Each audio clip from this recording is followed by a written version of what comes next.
In today's video, I'm in the Pacific Northwest, cruising through Puget Sound with American Cruise Lines. Highlights of the cruise include a jet boat adventure and a ferry ride into Victoria, British Columbia, where I visited world-famous Butchart Gardens, one of the most beautiful places I've ever seen. This was a really scenic cruise in a beautiful part of the United States with an American crew on an American-made cruise ship. I'm Jim Zim. This was my third cruise with American Cruise Lines and my 56th cruise overall. It started in Seattle, Washington. I booked the pre-cruise package, which put me into Seattle the day before the cruise started, so that I would have time to have a little fun down here at the very tourist-oriented waterfront area, including Miners Landing at Pier 57, home of the Seattle Great Wheel, the iconic Ferris wheel with fantastic views of downtown and Elliott Bay. I'm a licensed commercial drone pilot, so all the aerial video clips you'll see in my video today, this is not stock footage supplied by the cruise line. All of this is my original footage that I shot myself. Our cruise ship, American Constellation, wasn't docked downtown. ACL provided a bus to get us from our downtown hotel over to this pier on the north side of Seattle in an area known as Ballard. I got a kick out of seeing all the seals that were sunbathing on the breakwater that was next to our ship. On our first day, we cruised up the Puget Sound for several hours, and we spotted orcas swimming in the distance. All we ever saw of them were their fins, though. They were so far away that I really couldn't get good video of them. I enjoyed sitting out on my balcony and seeing the beautiful views as we sailed north. One of the highlights was seeing this beautiful lighthouse along the coast. This is a time-lapse video I made from my balcony as we finished up our first day of sailing on Puget Sound. You can see we had a mix of sun and clouds on this day, but we got lucky. We never really had any significant rain during the week. During springtime in the Pacific Northwest, if you don't get any rain on your vacation, that's a win. You're looking at our arrival into our first destination, Anacortes, Washington. We docked at Curtis Wharf, which is in an industrial part of town and isn't much to look at, but it's actually a very good location because it's just a very short walk from here to the touristy part of Anacortes. I'll switch to an aerial view from my drone now to give you a better look at Anacortes. If you look to the left of our cruise ship, you'll see a couple of cranes and several large boats around the same size as our cruise ship. That's a shipyard that builds and refurbishes marine vessels, including that ferry boat that was right in front of our cruise ship. From the deck of our ship, we had a very good view of that ferry boat. They had it lifted up out of the water for some repairs, and it was really interesting for me to look at it as they worked on it. The next day, for our first excursion, we took a bus over to nearby Whidbey Island, where we boarded a jet boat that would take us out in search of wildlife. We saw an eagle's nest, but the eagles were nowhere to be seen. And we saw a lot of seals, but we were really hoping to see some whales. And we spent a lot of time looking for them at various spots, but unfortunately never did find any on this particular day. Still, it was fun riding in the jet boat and having a look around the area. Later that day, back in Anacortes, the wind really picked up, and by the next morning, when we were scheduled to sail off to our next destination, the winds were so strong that it wouldn't have been safe for our ship to sail. And it was way too windy to fly the drone, so I'm showing you a video that I shot the day before to help you visualize our position, tied up safely at the pier in Anacortes for a second day in a row. So we missed our scheduled visit to Friday Harbor, as well as a whale watching excursion we had scheduled. Most of the passengers just stayed aboard the ship and enjoyed ship life, but I decided to head ashore on my own in search of pizza, and I found a good one at Village Pizza in downtown Anacortes. As we look at a little more aerial video of Anacortes that I shot the day before it got too windy to fly, I want to just mention that if you're interested in booking a cruise with any cruise line, you should feel free to use the services of my travel agent, Caitlin Gallagher. It's not about price. In most cases, a travel agent doesn't get you a better price than you could get by booking it yourself directly with the cruise line. It's about getting someone else to do the work for you. American Cruise Line's customer service is very good, but if you've ever tried to call some of the other cruise lines, the ones with the mega cruise ships, you know that you can end up on hold for a really long time, and you may end up talking to someone with an accent that's difficult to understand. It's much easier and far more satisfying to talk to Caitlin and let her be the one to deal with the cruise lines. The next morning, the winds had died down enough for us to safely get sailing again, and we headed towards our next destination, Port Angeles, Washington. I was looking forward to an excursion that would take us into Olympic National Park. You can see the snow-capped Olympic Mountain Range, which was quite beautiful. Unfortunately, by the time we got to just off the coast of Port Angeles, the winds had picked up again, and someone made a decision, I don't know if it was our captain or the local port authorities, that it wouldn't be safe for us to dock in these conditions. So they had to scramble a bit, and we sailed down the coast to a protected area where we could just slowly cruise around all night until it would be safe to dock in Port Angeles the next morning. When we finally did make it the next day to the dock in Port Angeles, I wanted to put my drone up in the air and get some aerial shots of the ship and the town, but much to my surprise, I discovered that we were now in restricted military airspace. The Whidbey Island Naval Air Station is nearby, and due to frequent air operations out of the naval base, drones can't fly in a huge restricted area that extends throughout this part of Puget Sound. In fact, for the next several days of our cruise, we'd be in this restricted airspace, and my drone would be completely grounded. But in spite of that, this ended up being the best day of the entire trip because I went on a fantastic excursion today to Victoria in British Columbia, Canada.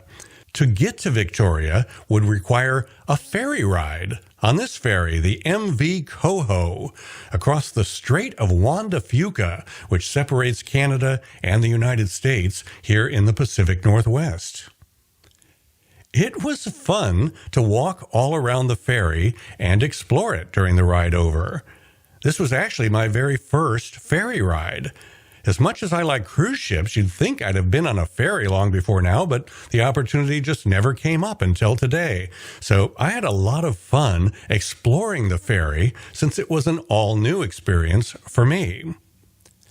There were cars and trucks down on the lower deck, and up above, plenty of seating for all of us passengers, either at tables or in chairs up at the front of the ferry with views of everything ahead of us. There was also food and drink available for purchase, and I like that the tables in this area had cup holders built into them to help keep your drinks from spilling when the ship rolled with the seas, which it did quite a bit. This ferry ride is probably not a trip you'd want to take if you're prone to seasickness. The ferry makes frequent trips throughout the day back and forth between Port Angeles and Victoria. In light of the fact that our cruise ship wasn't allowed to dock in Port Angeles the night before due to high winds, I asked one of the crew members how often the ferry service gets suspended due to weather, and he told me it operates 365 days a year, no matter what the conditions are. I spent a lot of time in this area of the ferry, which was outside in the fresh air, but was wind protected. It was a nice warm day as long as you stayed out of the wind, and I loved being outside. But my favorite spot of the ferry was actually the very front of the ferry, especially as we got further along and Victoria started to come into view. I loved that they allow people to go all the way up to the bow of the ferry. As we got closer and closer to Victoria, the views from the bow were just fantastic. Hang on now for just a second. I'm going to show you why I made the trip to Victoria in the first place. It turned out to be the highlight of the entire trip for me. I'll show you right after this. So the reason that I took the ferry over to Victoria was to visit the world-famous Butchart Gardens, an incredibly beautiful place on 55 acres just north of Victoria. I don't quite know how to describe it other than to say that if heaven exists, it probably looks a lot like this.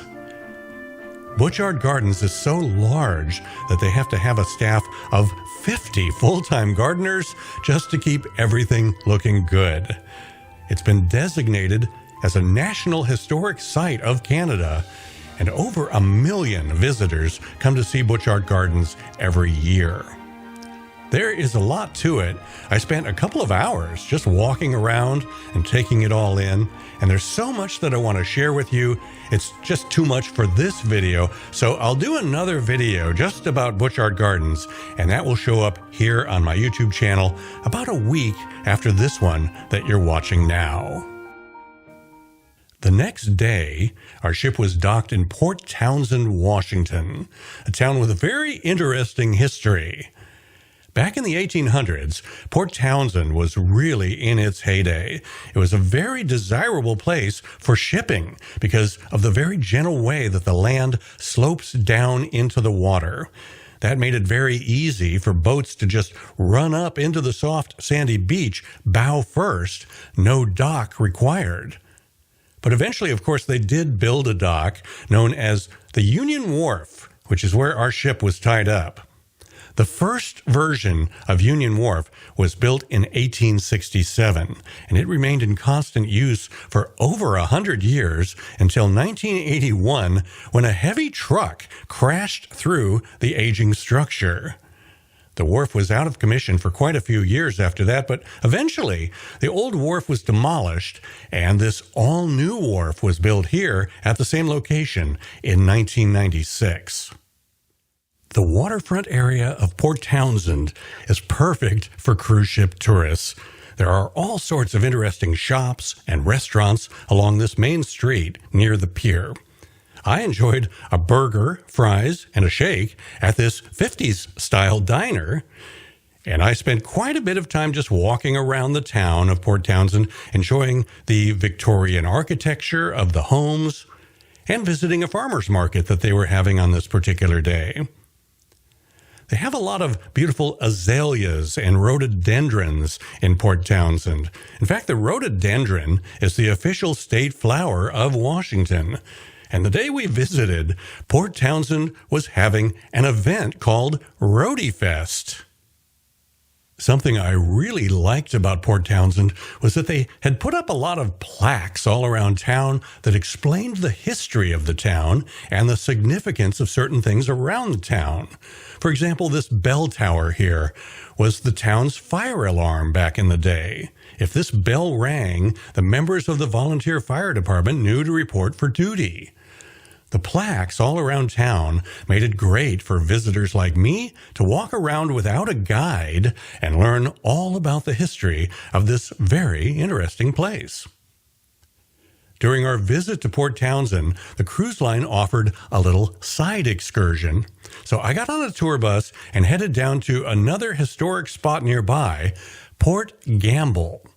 Back in the 1800s and early 1900s, at this location that you're seeing here, there was a huge lumber mill. Demand for lumber was huge at that time. The lumber mill in Port Gamble supplied lumber to California and Oregon, as well as to many foreign countries around the world. The huge forest of trees here in Washington on the Olympic Peninsula offered an abundant source of timber, so that's why they built the lumber mill right here in Port Gamble.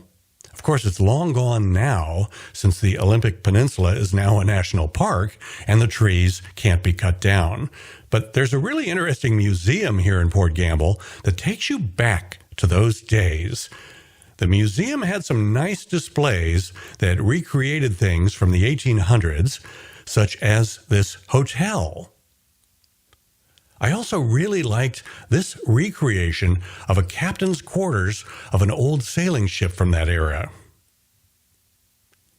There were all sorts of things in the museum that struck a chord with me, such as this old telephone switchboard and an old hand cart from an era long before forklifts were a thing. The next day, we were finally out from under the restricted military airspace around Whidbey Island, so I was finally able to get my drone up in the air again as our ship headed towards our next destination, the cute little town of Poulsbo, Washington, which is located at the north end of Liberty Bay, a sheltered arm of Puget Sound. You can see the mountains of the Olympic Peninsula in the distance as our ship, American Constellation, made its way towards Poulsbo. It's incredibly beautiful along here, and some of the houses we saw as we sailed through here made me very jealous. There was no way for a ship of our size to dock in Poulsbo, so for the first time this cruise, we got to use the little tender that our ship carries around with her. The tender took us to the marina in Poulsbo, which is centrally located right next to the downtown shopping district.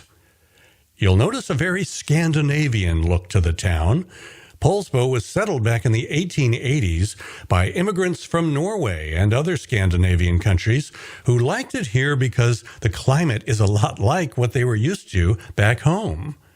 And the town's name, Poulsbo, is based on a town of the same name in Norway.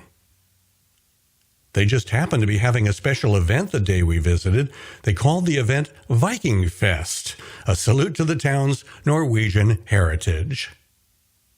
As we look at some of the things I saw as I walked around Viking Fest and downtown Poulsbo, I think this is a good time to mention that a cruise on a small ship like American Constellation is a very different kind of cruise than one on one of those mega cruise ships. This cruise this week on Puget Sound is a perfect example. It's not about the ship. People don't come on a cruise like this to just stay aboard all week and enjoy the ship's amenities. They come on a cruise like this for the places that the ship visits. Mega cruise ships don't go to places like this. Only the small ships of American Cruise Lines will get you to beautiful little towns like this on Puget Sound. I really enjoyed my week on American Constellation, cruising through Puget Sound and visiting a lot of cool, small towns that I just never would have visited if I hadn't been on this cruise. This was my third cruise with American Cruise Lines, and I'm really looking forward to doing another. If you liked this video, be sure to subscribe to my YouTube channel. It's free, so that YouTube will suggest other videos of mine that you might like. And if you really liked this video, once you subscribe, take the second step, which is to click the little bell icon to turn notifications on. That way YouTube will let you know as soon as I release my next video, where I'll be sharing much more video that I shot at beautiful Butchart Gardens in Victoria. I'm Jim Zim. Thanks for watching.